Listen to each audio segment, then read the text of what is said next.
Welcome back. Panic, fear, and confusion have once again gripped parts of South Africa as shocking scenes emerge of Malawian migrants fleeing violent xenophobic attacks while police fire tear gas in an effort to control the escalating unrest.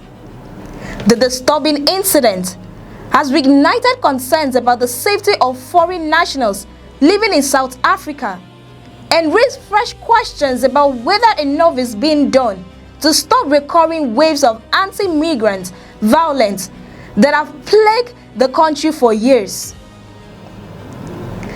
Eyewitness accounts and reports from the affected communities describe a terrifying situation in which migrants were forced to abandon their homes and businesses as angry crowds moved through neighborhoods targeting foreign nationals.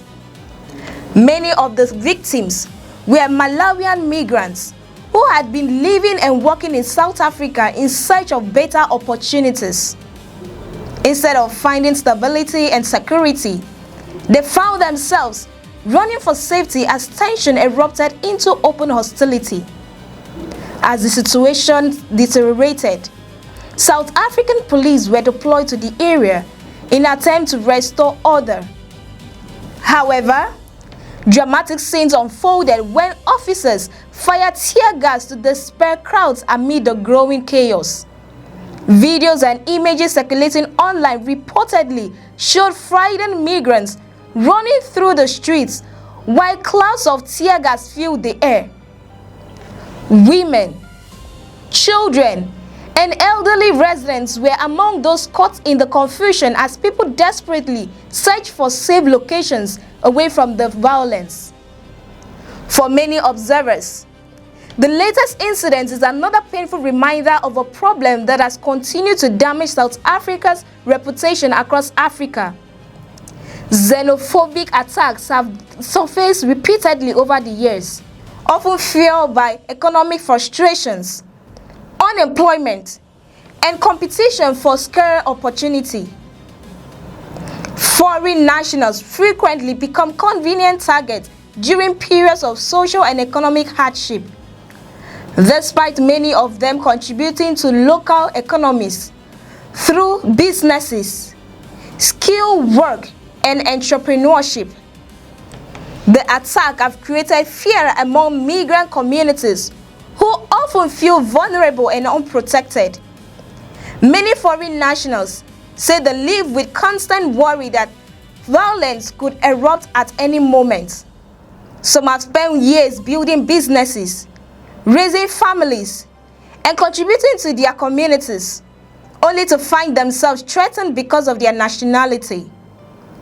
Reports from the latest unrest indicate that some migrants flee with little more than the clothes they were wearing. Shops were reportedly forced to close. Businesses were disrupted, and many people sought shelter wherever they could find themselves. The emotional toll of such incidents cannot be measured simply by the physical damage caused. Behind every fleeing migrant is a story of sacrifice, struggle, and dream that suddenly become uncertain. The involvement of police and the use of tear gas have added another layer of controversy to the situation. While authorities may argue that crowd control measures were necessary to prevent further violence, critics say the recurring nature of these incidents highlights deeper problems that require long-term solutions rather than emergency responses. Every time xenophobic violence erupts, it exposes underlying tensions that remain unresolved, despite repeated promises by officials to address them. Across Africa, reactions to the incidents have been swift. Many people have expressed anger and disappointment, arguing that Africans should not be subjected to hostility simply because they come from another African country. The African continent has long promoted ideals of unity, cooperation and shared progress. Yet, scenes of Africans attacking fellow Africans continue to undermine those aspirations. For Malawian migrants affected by the latest violence, the immediate concern is survival. Many now face uncertainty about where they will sleep, how they will earn a living, and whether it will be safe to return in the community they once called home. Some may choose to return back to Malawi, while others may attempt to rebuild their life despite the risks. Either option comes with enormous challenges and personal sacrifices. The incident also raises broader questions about migration across Africa. Millions of Africans move across borders seeking employment, education, and economic opportunities. These movements are often driven by necessity rather than choice. When migrants become targets of violence, it creates fear not only among those directly affected, but also among countless others who rely on national mobility to support themselves and their families. South African authorities now face growing pressure to restore calm, protect vulnerable communities, and ensure that those responsible for violence are held accountable. Human rights groups and community leaders are calling for stronger measures to prevent further attacks and to address the root causes of anti-migrant sentiment before more lives are placed at risk. What makes this situation particularly troubling is that it follows a long history of similar incidents.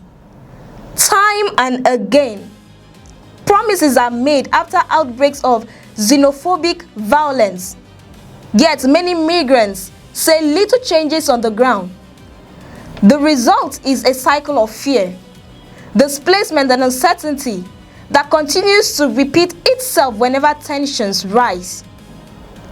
As images of frightened migrants fleeing through tear gas spread across social media, many Africans are asking difficult questions about solidarity, unity, and the future of relations between African nations.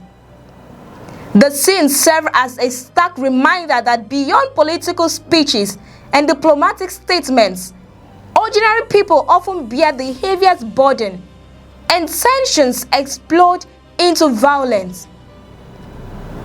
For now, attention remains focused on the affected communities and the safety of those forced to flee. The hope is that calm will return quickly and that meaningful steps will be taken to prevent yet another chapter in the long and painful story of xenophobic violence.